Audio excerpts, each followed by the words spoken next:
Not really used to doing these kind of things, but hey everybody, how you doing? I'm Panda Man.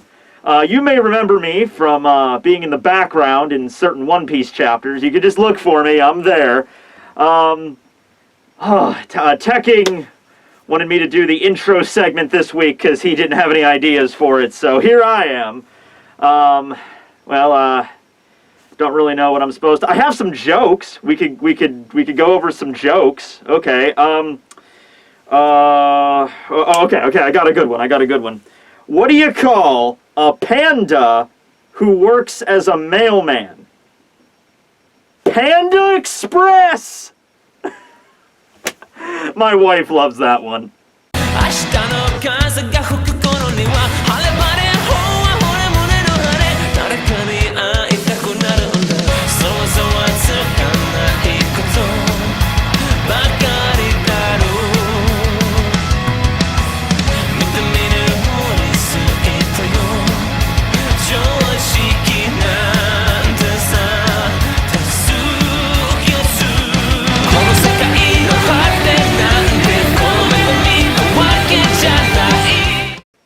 Yeah, I don't think we're going to be bringing Panda Man back in future installments. Okay, hey everybody, Tekking101 here to review One Piece chapter 881. Yeah, you think that was an accident? How yesterday I finally got around to reviewing chapter 880, and now the very next day, chapter 881 threat? You think that was just an accident? No, that was a plan. I planned that down to the very last day, so I would get, 2 reviews done in 2 days, right at ya. So, yeah, pretty awesome. No need to say it, but if you want to, you can post it in the comments below how awesome I am from a scale of 1 to Chuck Norris, just saying.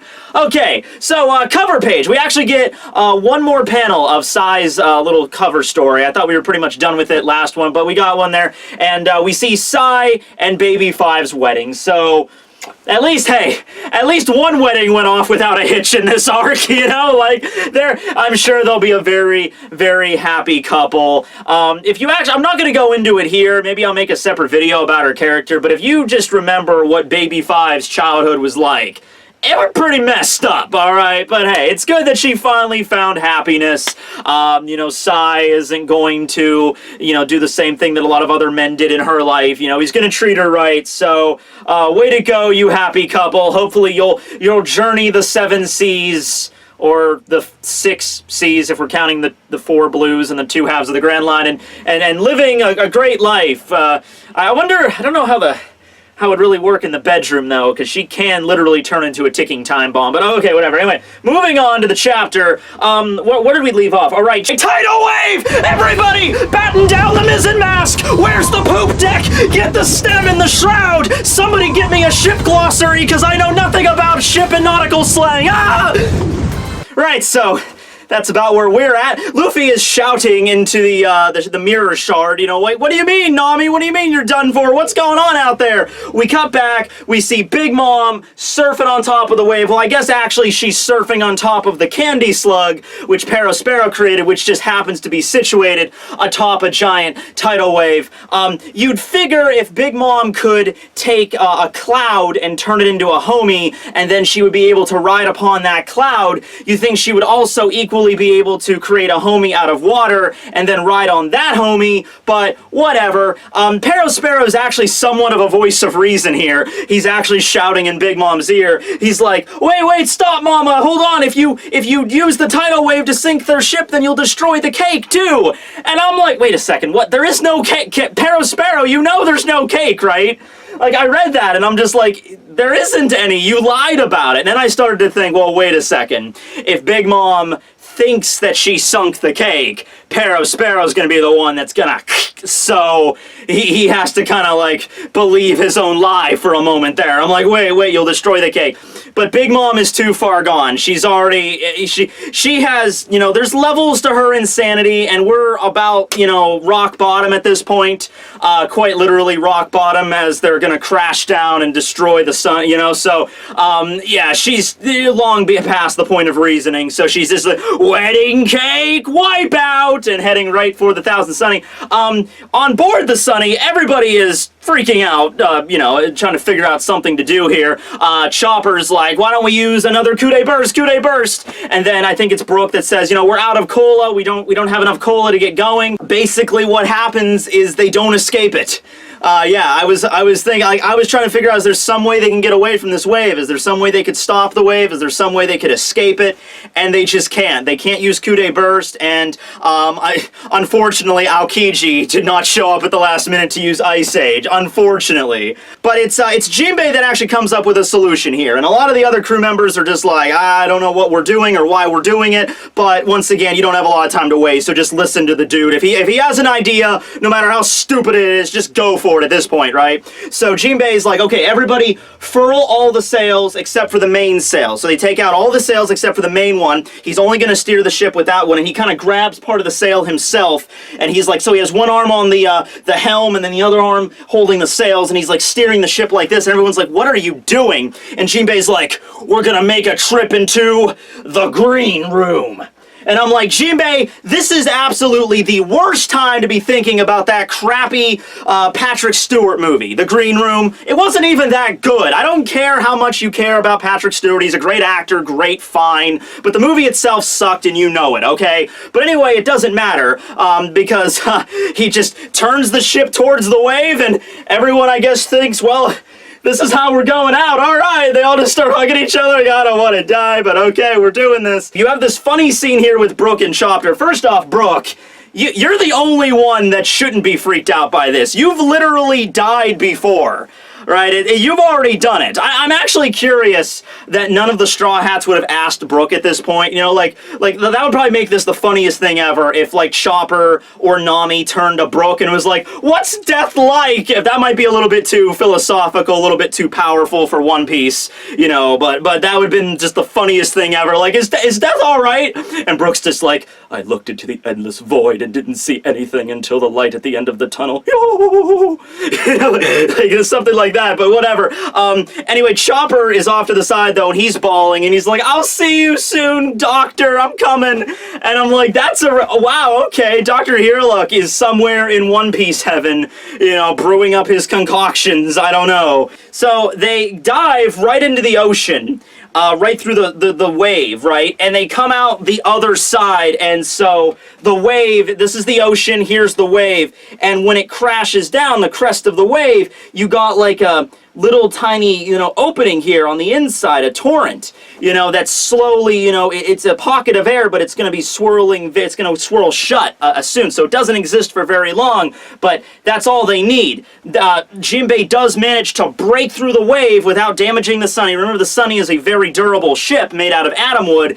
Any other ship would have attempted this, it probably would have been broken into splinters, but he does manage to get it through the wave, and they are sailing inside of what Jinbe calls the green room, or the wave room, and he states that, you know, what it is, how it's this little pocket that's created with the wave, and that fishermen children love to play in them. So hey, I was not exactly wrong. I thought, you know, Jinbe was gonna, the best shot at them surviving this was gonna be Jinbe. I thought he was gonna do some fisherman karate, like, you know, water heart, you know, kind of stuff, but he didn't. But he still managed to succeed. He still managed to come up with an idea that he would only know being a fisherman and having these ideas and all this knowledge of the ocean and of currents and of waves and everything. He was their best chance, and man, he came through. So the Straw Hat, the Thousand Sunny, manages to sail through the green room and manage to escape. And Jinbe states that a fine ship and a fine navigator, all you need is somebody to properly steer the ship the right way, and then you will be invincible. So, and then you even hear Nami off to the side. It's like, I've never seen a man steer this ship like you did, Jinbe. Okay, maybe not that sensual. Well, maybe it is. I don't know. Anyway, she mentions how great of a helmsman he is. So there you go, kids. There you go. For anybody out there questioning, well, what would Jinbe's job be on the crew? You know, like, there's people on the crew that don't really have a specific task. I mean, Zoro's job is technically the first mate's, you know, but he just kind of sits around and gets drunk and sleeps all day, so you're not really having any real skill there beyond, you know, fighting. You know, what what does Robin really do? Okay, she's the archaeologist, but doesn't really do anything on the actual ship. But there's people that do state, like, every member of the crew has to have a specific job they have to do. Well, okay, well, there you go, kids. Jinbe is going to be the helmsman of the Straw Hat crew. All right, great. Now, helmsman is actually a very interesting position in One Piece because it's not mentioned all that much. You know how whenever a character is introduced in One Piece, how Oda puts that little info card, like when we got to introduce Rayleigh. He's like, this is Rayleigh, Silver's Rayleigh. He was the vice captain or the first mate of the Roger Pirates, so that lets us know what his position is. Or, you know, here is, you know, the doctor of this crew, or the shipwright of this crew, or whatever. I think the only time that we've actually seen him state a helmsman as a position on the crew that we actually know about was Burgess from the Blackbeard Pirates. I think it was stated that Burgess, his specific job was the helmsman of the Blackbeard Pirates. This was, of course, before the time skip, and they have this massive fleet now, back when they were just sailing around in that raft. But I think he was the only other person that was positioned. But now Jinbe, that's the position he has too, because usually it's just Frankie that steers the ship. You know, that's usually his job, and he would know a little bit about that because, of course, he built the thing and everything. He would know how to handle it. But I guess it's one part actually knowing the ship itself, and the other part actually being completely aware of the various ocean currents and how to handle the sea, and depending on what part of the sea you're in. So it's having a great ship, it's having a great navigator, and it's having a great person that knows how to steer the ship, the helmsman. And if you have all these three things put together, then you're basically invincible on the ocean. You could basically conquer anything, whether it be, I mean, they managed to escape a giant tsunami. So, I mean, like, at this point, I think they're pretty good on the sailing position. So, yeah. That Jinbe's going to join the crew. He's going to be the helmsman. There we go. As for Carrot, well, she was a really good lookout. Did you see her up there? She can bunny hop up to the top of the crow's nest, and she can look. She's a really great looker. She is a looker. But anyway, no. That's enough of my fans already think I'm a furry. Let's just move on. Yeah, the panda thing didn't help very much. Okay, anyway, continuing onward. Right, so anyway, they managed to get away from the wave. They sail out of the opening off to the side of the wave. So Perospero and Big Mom just think they crashed, and they're resting at the bottom of the ocean. So Perospero alerts Katakuri in the mirror world. Actually, is Perospero using a mirror shard, or is he using a Den Den Mushi? Because if it's the latter, then that would imply that Den Den Mushi are capable of communicating crossing universes. like this snail can communicate across a dimensional plane. But Perospero might just have like a mirror shard he's talking into too. But anyway, Katakuri is there, and he's like, oh, Katakuri, we're done here. We managed to sink the ship. And Katakuri's like, wait a second, the mirrors that we're shooting the fire arrows into, it doesn't look like they're underwater. And Perospero's like, well, I don't know what to tell you. We just crashed into them. I mean, there's no other option for them to escape, so whatever. And sure enough, Luffy is still there, and he's shouting into the mirror, like, Nami, Carrot, are you guys okay? Are you still there, right? Brulee's just kind of laughing off to the side there. And, by the way, Brulee is going to get... she's gonna get it kicked, alright? I feel like Luffy's not gonna be able to take out Katakuri, like, not a chance.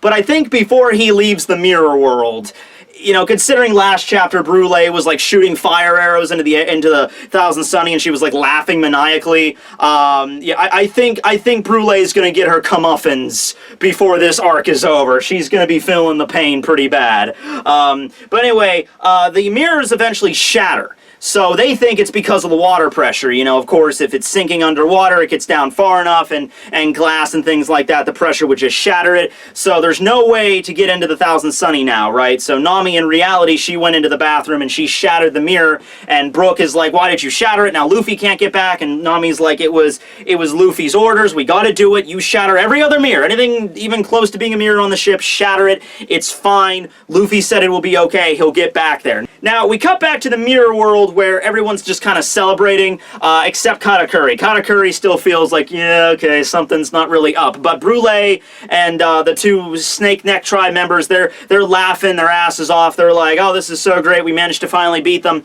And Luffy is hearing a message from Nami over the mirror, and she's like, Luffy, I need you to get to somewhere away from the others so we can talk without them hearing me, so that they know we're not, you know, we're still, as far as they know, we're gone, you know, we're done, we're under the ocean, we're not coming back. So it's like, okay, so Luffy runs away from Katakuri. Katakuri, I mean, they know he's already in the mirror world, he's trapped, he can't go anywhere unless Brûlé permits it, and he's already beaten senseless. So Katakuri, he doesn't, like, immediately chase after Luffy with any sort of urgency. He's like, oh, where are you going? Get back here. He's just kind of like turning his head like, where the you going? You know, just goes like slasher movie killer, like Jason Voorhees, just starts slowly like walking toward Luffy, which would still be kind of intimidating if you turn back and you see Katakuri just slow murder walking towards you. Even intimidating in the fact that he does have pink hair in the opening, which I don't know why so many people are upset by that. You know, everyone was so upset. Katakuri's got pink hair, his whole character's ruined. His whole design just goes, I'm not intimidated by a guy with pink hair. I'm like, if anything, it's more intimidating for me, because it's like he still has all the leather and the spikes, and yeah, you can laugh at his pink hair, but you're gonna get your face kicked in with Mochi Surprise, so I would say it makes him more intimidating, but that's just me. Anyway, so Luffy runs off. He takes off his jacket in the process. Not really sure why he does that, but whatever. And he's stating to Nami, he's like, it's fine, I'll be okay, everything's good. And Nami comes up with the idea. She's like, all right, we're en route to Cacao Island. Your job is, you need to find a mirror in the mirror world to gain access to Cacao Island, and we'll meet up with you there in about 10 hours.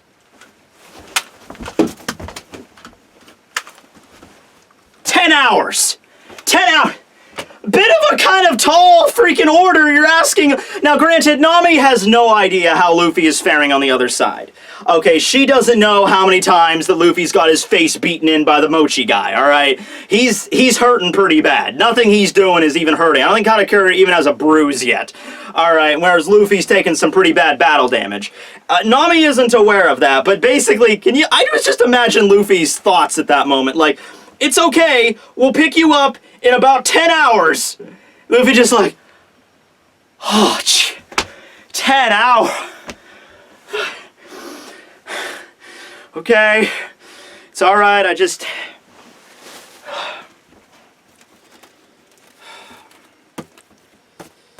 Kaiser Kaoni, Oriwa Nar! But that's a long time, alright? And then, by the way, I want somebody that's maybe good at math and, like, calculating distances and speed. Maybe you would be better at this. You definitely would be better at it than me.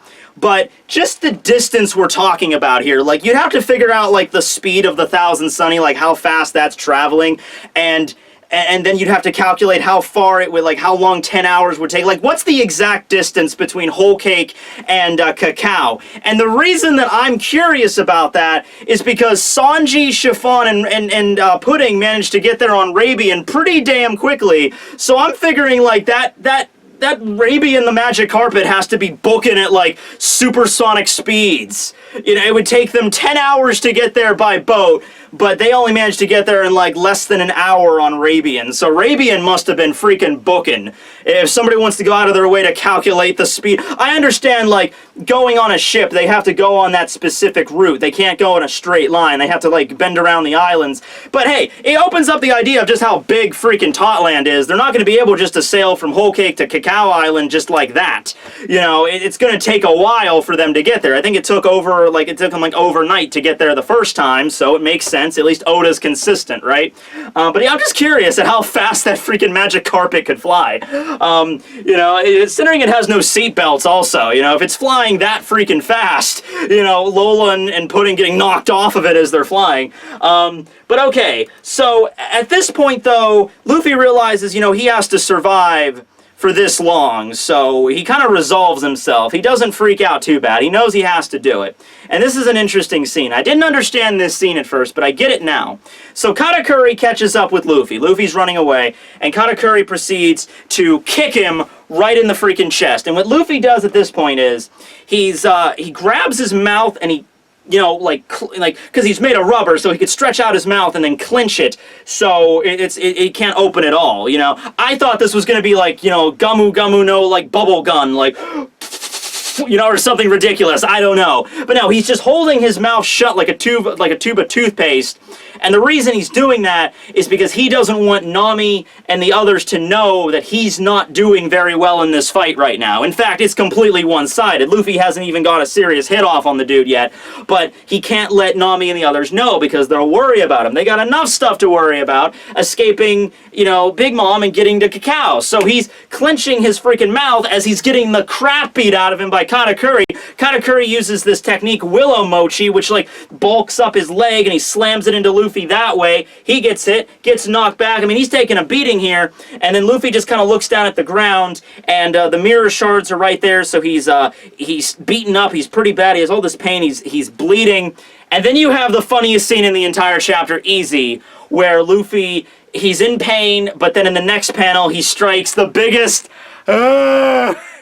grin that you could, like, it reminded me kind of a little bit when he uses Gamu Gamu no Idiot or Gamu Gamu no Baka against Eneru, that expression he did, like, it's a little different, but it's that ridiculous kind of grin. And the reason he did that was basically just to, like, force it out of him, like, because he, you know, he just got hit in the face by this thing. He's bleeding pretty bad. It's probably, like, blurry vision and everything. It'll be okay, Nami, I'm good here, you know? So, hey, he didn't want his crew to worry about him, so good job, Luffy. Even in this situation, you can press on through, you trooper. So, at this point, you know, he's like, hurry up already, guys, come on, I'm gonna drop dead waiting here. I'm just having a blast on the other side. Oh, man, this Mochi guy, I'm gonna have him beaten in, like, 3 more seconds. Just give me that. I'm gonna be sitting here for 10 hours waiting. Aw, man, you guys suck.